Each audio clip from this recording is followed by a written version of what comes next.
Estamos aqui mais uma vez em nome da cultura popular nordestina, Academia Literária Clube da Poesia Nordestina.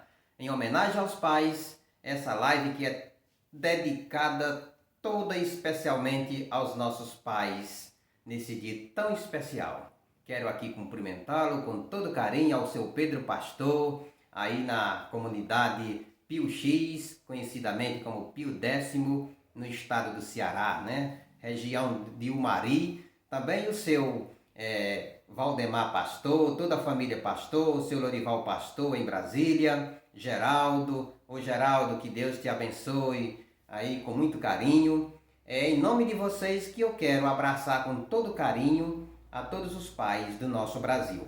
A nossa academia literária, que é comandada pelo nosso presidente, jornalista e poeta, fundador do jornal O Desafio de Serra Talhada, que é o Iranildo Marques. Ele criou o mote intitulado Meu Pai, Herói Verdadeiro que Deus me deu de presente.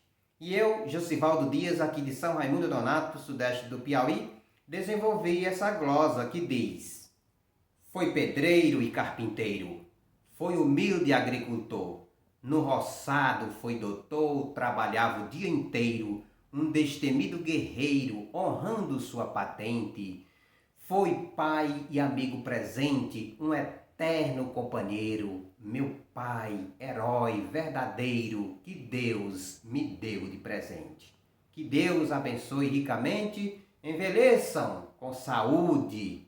É tudo que nós desejamos. Saúde e sabedoria. Abraço.